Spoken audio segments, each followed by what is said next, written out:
up in the 80s, there's a possibility you think ketchup is a vegetable. The truth is, tomatoes aren't even a vegetable. They're actually the most popular fruit in the world. Welcome to Superfoods. Today we're talking about tomatoes. More than 60 million tons of this juicy fruit are eaten every year. Americans alone eat an average of 23 pounds of tomatoes annually. Unfortunately, more than half of those 23 pounds comes from ketchup or tomato sauce. Whether you say tomato or tomato, there are better ways to incorporate this mother lode of nutrients into your diet. Tomatoes have found their way into most of the world's cuisine. Though they're often associated with Italian cuisine, tomatoes aren't Italian at all. In fact, tomatoes are native to South America. Christopher Columbus brought tomato seeds back to Europe on one of his famous voyages. Before 1492, Italian food was tomato-free. Today, tomatoes grow well in a variety of soils, climates, and seasons. Between their adaptability and advances in agriculture, no matter what season it is, you can get your tomato fix. Going overboard on pizza or salsa will give you a powerful boost of antioxidants in the form of lycopene. A Johns Hopkins University study found that people with low blood lycopene were 23% more likely to have heart attacks than those with high or even average levels. Today we're going to compare tomatoes to another summertime favorite, the watermelon. Tomatoes are significantly lower in sugar. Tomatoes only have 6.5% of sugar you need in a day, whereas watermelon has 15%.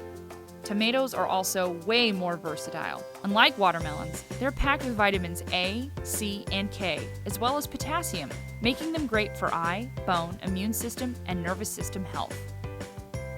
An article in the Journal of Experimental Botany explains that sugar and certain flavor compounds in gas tomatoes don't have time to develop the way they do in tomatoes that ripen on the plant. If you need to get your lycopene fix in the dead of winter, either go for canned tomatoes or those grown in a greenhouse.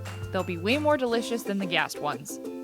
Pick a tomato that's heavy for its size. Denser fruits mean juicier fruits. Look at the bottom. Match the color on the top with the color around the stem. A red tomato should be the same red on top and bottom, whereas gassed tomatoes tend to be green around the stem.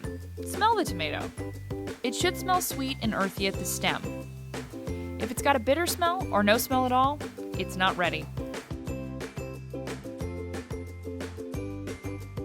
How to peel tomatoes. Gently score an X on the bottom of the tomato. Immerse in boiling water for 30 to 45 seconds until the edges of the X are curling back. Remove it from the water and place it in an ice bath. The skin will peel off easily. Freeze ripe tomatoes whole, wrapped in plastic. Their skin will crack, but they'll keep their flavor for up to a year. Freezing tomatoes also makes them very easy to peel.